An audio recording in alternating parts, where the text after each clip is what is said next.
আচ্ছা, এই মুহূর্তে দেখুন আমি একটি গাছের সঙ্গে দাঁড়িয়ে আছি। আপনারা দেখতে পাচ্ছেন এই যে গাছটি আপনারা দেখছেন, এটার নাম হচ্ছে আকন্দ গাছ। এই আকন্দ গাছ একটি ঔষধি গুণসম্পন্ন গাছ। এটা রাস্তার আশেপাশে বিভিন্ন জায়গায় অবস্থিত অবস্থায় এই গাছটি বেড়ে ওঠে। তো আজকে রাস্তার পাশে এই গাছটি নিয়ে আমি আপনাদেরকে একটু দেখানোর চেষ্টা করছি। এই গাছের যে অনেক গুণাগুণ আছে সেই সম্পর্কে কিছু ধারণা আপনাদেরকে দিব। তো মূলত এখানে দেখুন, এখানে সাদা সাদা ফুল ফুটেছে, কোনোটি বেগুনি রঙের ফুল ফুটেছে। এখানে দুই ধরনের ফুল ফুটে থাকে।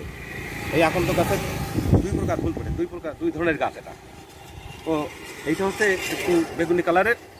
তো এখানে পাতাগুলো দেখুন, পাতাগুলো একটু আপনাদেরকে দেখানোর চেষ্টা করছি। এই পাতাটা একটু ছিঁড়ে দেখাচ্ছি।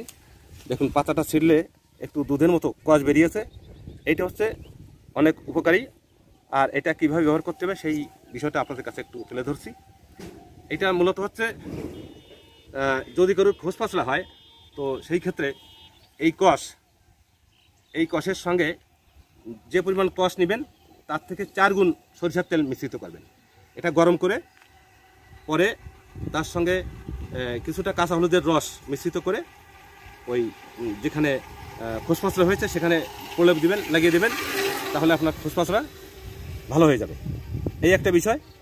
আর আরেকটা বিষয় হচ্ছে, যদি কারোর মুখে ব্রণ হয়, তো সেই ক্ষেত্রে এই কষ যদি লাগিয়ে দেওয়া হয় মুখে, তো সেই ক্ষেত্রে এই কষ লাগানোর পরে মুখের যে ব্রণের ভিতরে যে রসটা রয়েছে, বা অর্থাৎ যে দূষিত পদার্থটা রয়েছে সেটা কিন্তু বের করে দেবে, অর্থাৎ ব্রণ ভালো হয়ে যাবে। এই একটা বিষয়।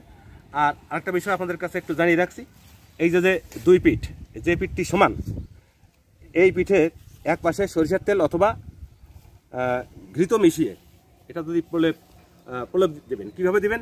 এটা গরম করে